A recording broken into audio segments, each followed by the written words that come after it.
Hey everyone, good morning. This is Stephanie here. Happy Tuesday. It's such a gorgeous day. I hope that you get to be outside today and take in some sunshine, some good vitamin D. Don't forget your sunscreen, but it's so good for mental well-being as well to have sun, right? So I hope everyone is doing well. If you're coming down from your coffee and sugar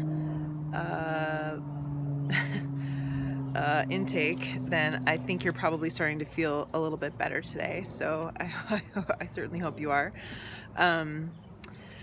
Just a daily check-in. I was kind of moved to share a little bit about food prep.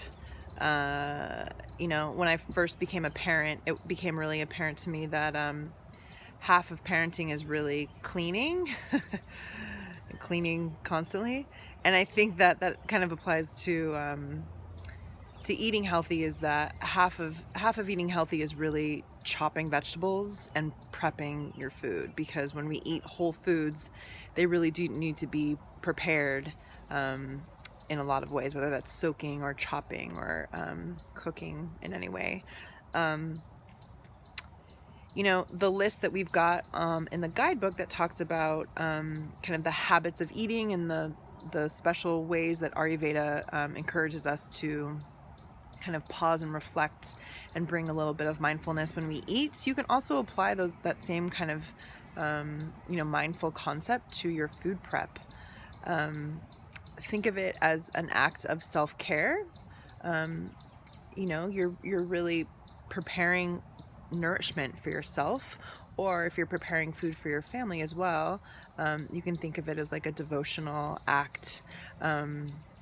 Preparing nourishing, loving food for you and your family is one of the most overlooked activities I think we do on a daily basis, and certainly that's something we do every day. We need to do it every day because otherwise we wouldn't be able to survive. So just think about that today as you might be, chopping up your greens, or soaking some beans or whatever that might be.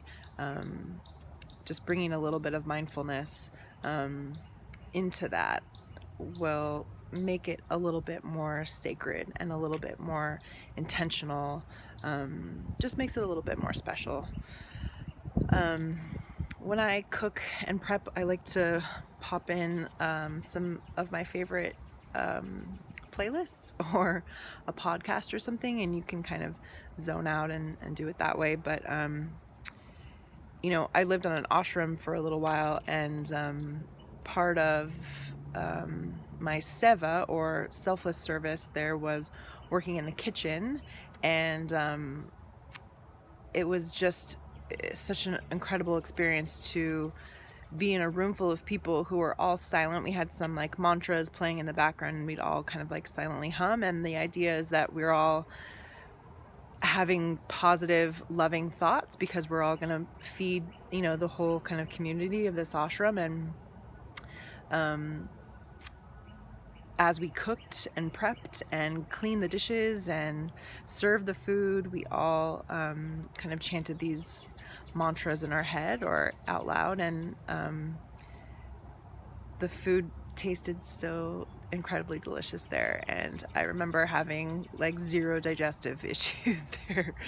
And maybe that was a part of it, but I think that when the chef has good, loving intention behind the action of preparing the food, then I think it really makes a tangible difference in the food. So I hope that's helpful to you in some way. It's been helpful to me in my life, certainly, and brought some more joy into a mundane activity.